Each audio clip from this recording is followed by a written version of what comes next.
Welcome to the talk show Life Stories with Marc Hoberman. The goal of this show is to provide a learning experience to people of all ages, with guests from various fields in academics, a wide range of industries, and insight into the many forms of art, athletics, and entertainment. We hope you enjoy the show. Martial arts champion Julia Dorny is today's guest. Julia will talk about her experiences as a professional athlete, as well as her podcast, Women Hit Harder. Julia Dorny, welcome to Life Stories with Marc Hoberman. Hello, thanks for having me. Oh, it's a true pleasure. Julia, let's get started with, first of all, how did you first become involved in the martial arts? I've been in martial arts all my life. I started when I was 7. I think it was like my parents were discussing like, okay, what can we do with this girl? She just has way too much energy. Let's get her into martial arts, you know? So this is how it started, and I just stick with it. That's great because a lot of people, I know it's for self-defense.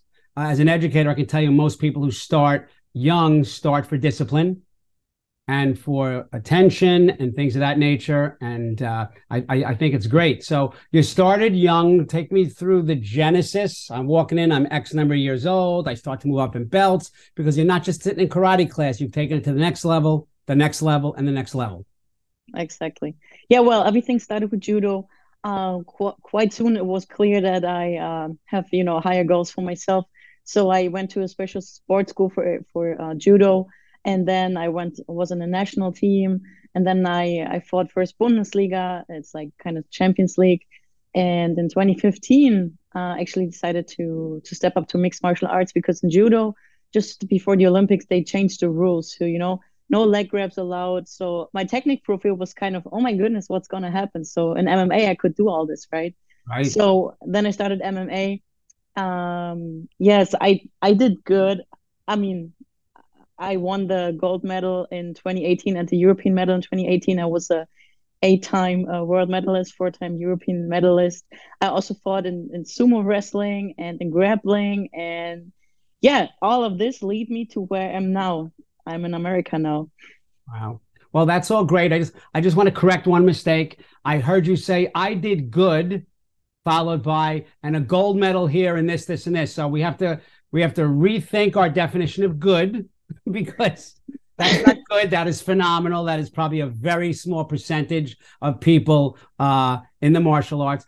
What is it like being a martial artist who's a female? I mean, it's more prevalent now. 20 years ago, it wasn't so prevalent. What's that like? I can only say in the last couple of years we have seen like the development in female sports too, so it was the girls were given the stage that they've always searched for, but we're not there yet. For example, in sumo wrestling, this is only because when you hear about sumo wrestling, right, you only see like the big, strong, heavy man, right? So most people think, oh, sumo is only for big, strong men, but apparently as an amateur, there's weight classes. But in Japan, where sumo has its roots, there's still not no females allowed in the professional sumo sport. So, for example, this is a long journey. MMA, like 20 years ago, no one would have ever assumed that there's girls or women fighting. Now you see the development, like little girls starting, right? So I think we've gone a good way, but we're still not there yet. Like, there's still like this gap between man and female sport. And yeah, but I think we're on a good way. I have seen as a youngster and up until my age now, 50 sumo wrestling matches. My friends and I in 5th and 6th grade used to always see it and then come in the morning and go, and then put one foot down. But I've never seen anyone who didn't look like they were 200 pounds overweight. And you used to say, look at the muscles they have. You can't see it, but look how strong they are. I've never heard of weight classes. If I did, I thought it would be 350 and 450. So I cannot believe, I hope I'm not so slow on the uptake here that I don't know anyone. If I said to somebody, could you draw me a picture of a sumo wrestler? I don't believe they would ever draw a picture of a woman.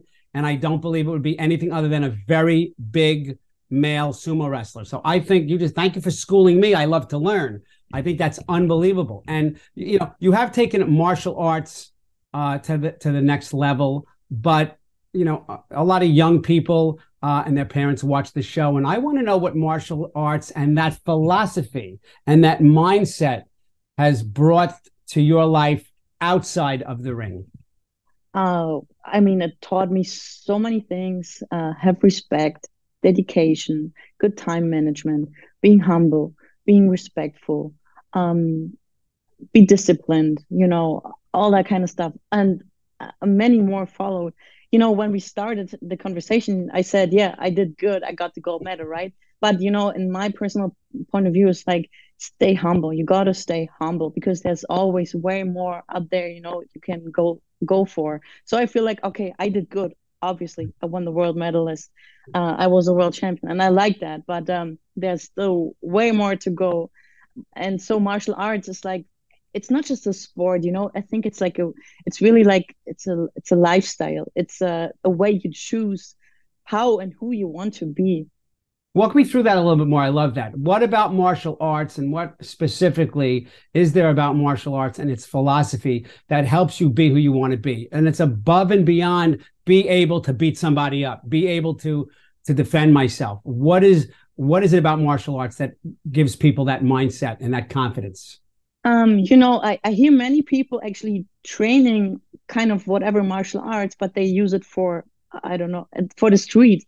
But I feel like, I've been a competitor all my life. So there's such a big difference between the street fighting and the competition. So obviously, in order to fight, to compete, there's so many rules you have to follow, This is like quid pro quo. Like if you punch me, I punch you. If you do this, I can do that. So, it's like an equality that you develop there. For the street, for example, it works so different because there is no rules. So I like sticking to rules. And I hope I didn't answer your question with that. Yes. So following the rules is part of the discipline. And it's interesting. The discipline itself brings you discipline. So, it really does come full circle. But you're so multidimensional. You combine MMA training with your training as a journalist. So how do you balance the two? I just have no private life, but it's okay for now, If you're listening, if you want to succeed in life, have no private life. Exactly. No, I was joking. Obviously, it takes a lot, right? So when people just speak for random fun or something, I'll be like, excuse me, but I have to work. I'm self-employed. So on Sunday, sometimes 11:30, you cannot just go to bed because you're tired. Sometimes you just sit, finish the email, work on your whatever next podcast, your next clip or whatever, or everything that you plan for the next week. You cannot just go to bed. No, you have to finish first, and then you have the pleasure. The pleasure to go to bed.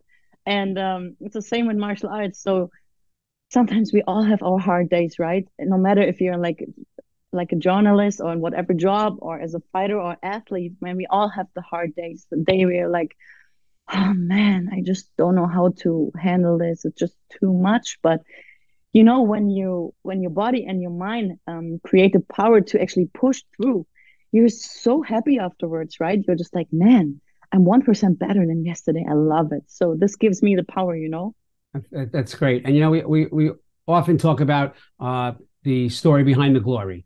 And yes, you didn't wake up one day and say, I like martial arts. Oh, thank you for the gold medal. There was so much work. But tell me some of the struggles, some of the obstacles, some of the things you had to give up to be successful. I mean, my recent example, I left my family, my friends, my dog. I left everything behind in Berlin, in Germany, where I'm from, to come here as a foreigner to a new country, to create legacy. I mean, this is a big step. I mean, you have to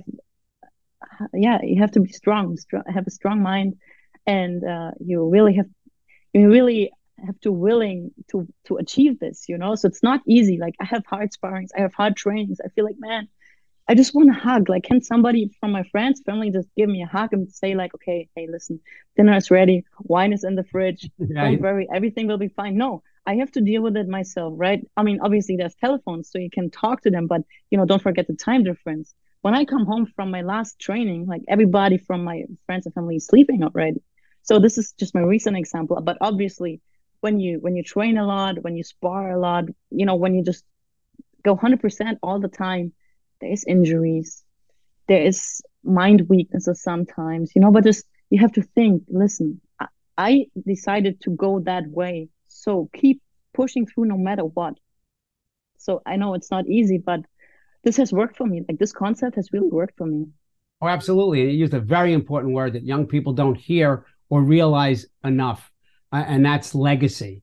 They think about the here and now and the Instagram and the immediacy of social media. But the fact that you always work towards a legacy, what do you want your legacy to be?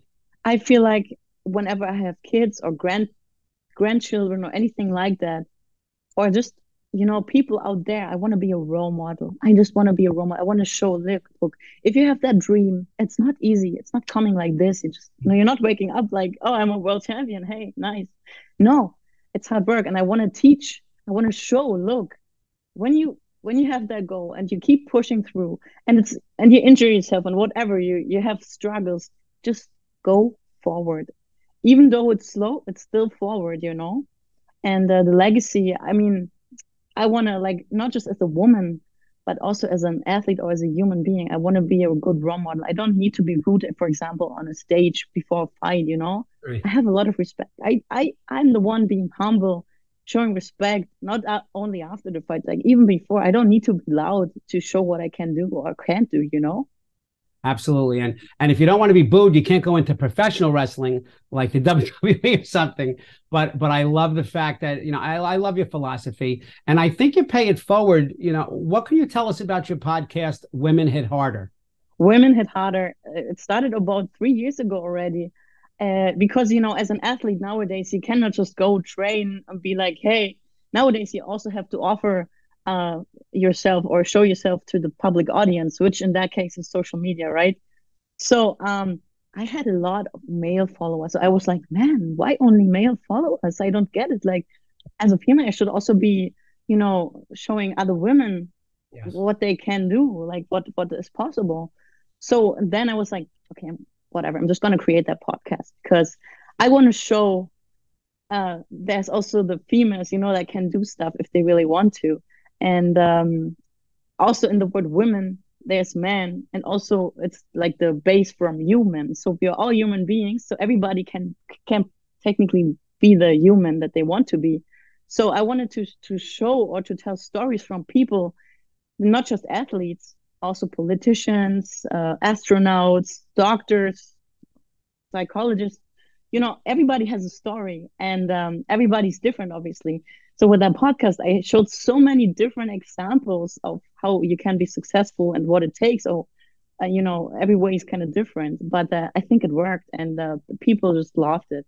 Well, I think that's great. And on that kind of podcast, it sounds like you're pretty much a teacher.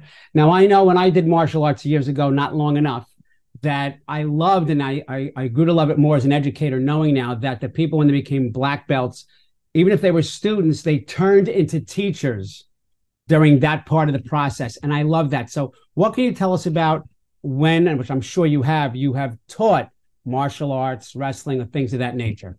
Yes, that's true. Like, I just remember myself right now when I stepped on the judo mat for the very first time. I saw all the black belts, all the senseis, people with their like national flag with the German eagle, for example. I'm like, man, one day I'm going to be one of them, and I succeeded. So throughout my journalism career and my fight career, I also, did like exams as a personal educator, and also, for different kind of fitness and stuff. So, I mean, obviously I've been teaching all my life, not just at the university or at my broadcaster, but also on the mat. So it's nice to teach in so many ways, because people look up to you, and then they pick up on it, and eventually they go on your step, on your spot. Right.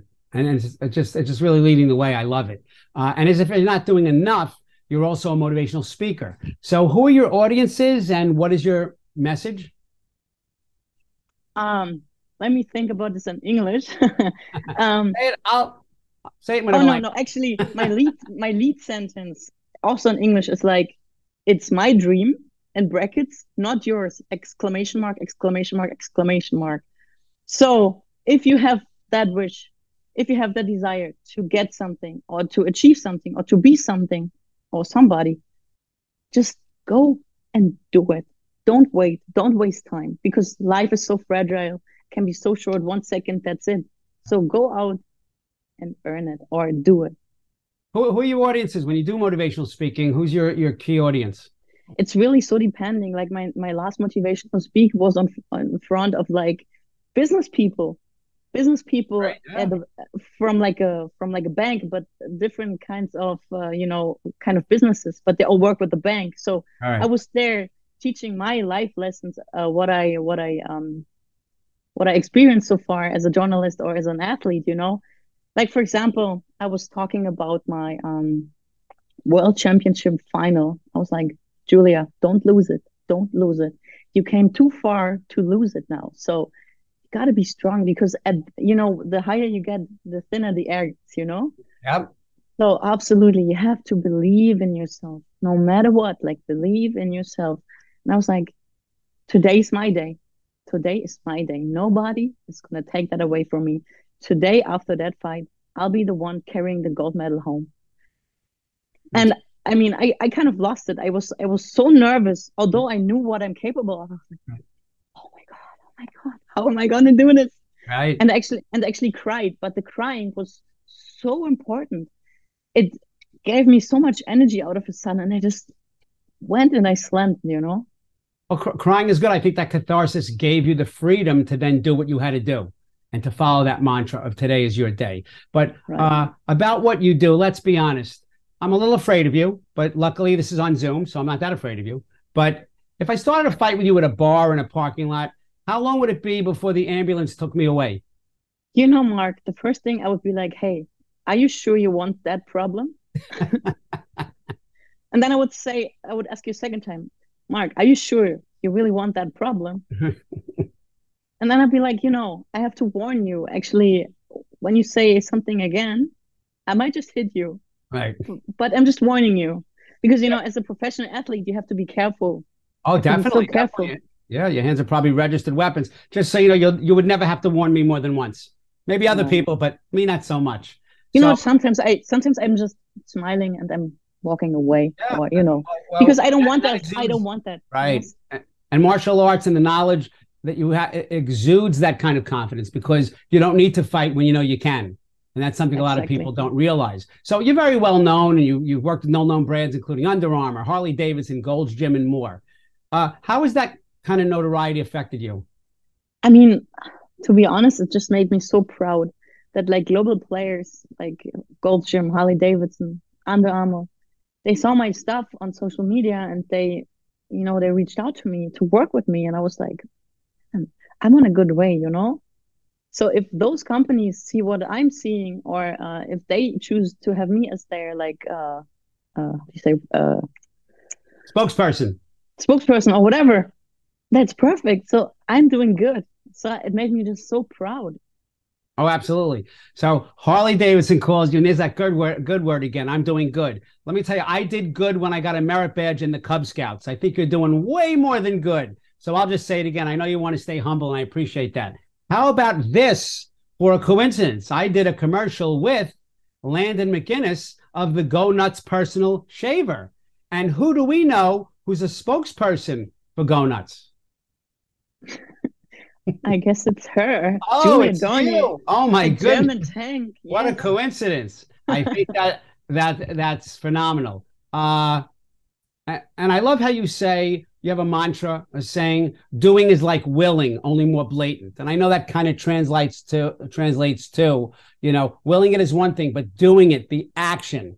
You're not about words. You can't win a martial arts competition with just words. You can't win in the competition of life with just words. You can't be a professional, successful journalist with just words, even though what you're writing is words. So I think that's truly an incredible mantra that you have. And how do you help other people live the mantra that has worked for you?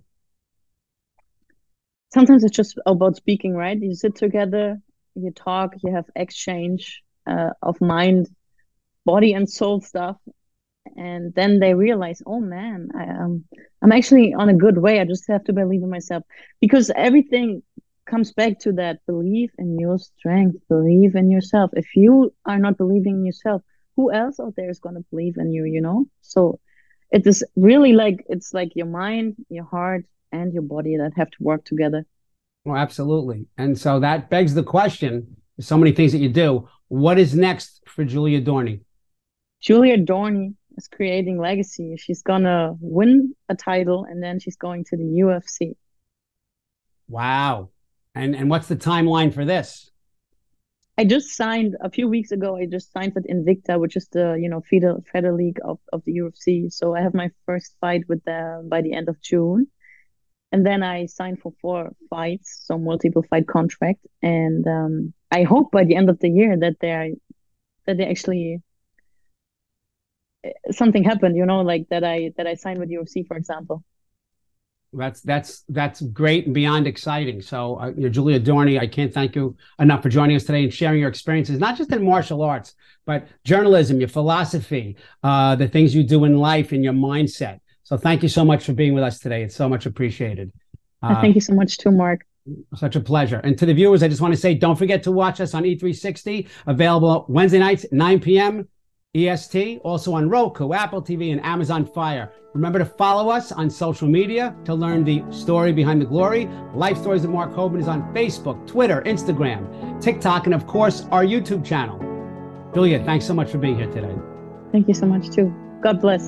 Thank you for watching Life Stories with Marc Hoberman. To contact Marc, email him at info@lifestorieswithmarchoberman.com or visit him on social media through Facebook, Twitter, Instagram, TikTok, and LinkedIn. Thank you for watching Life Stories with Marc Hoberman.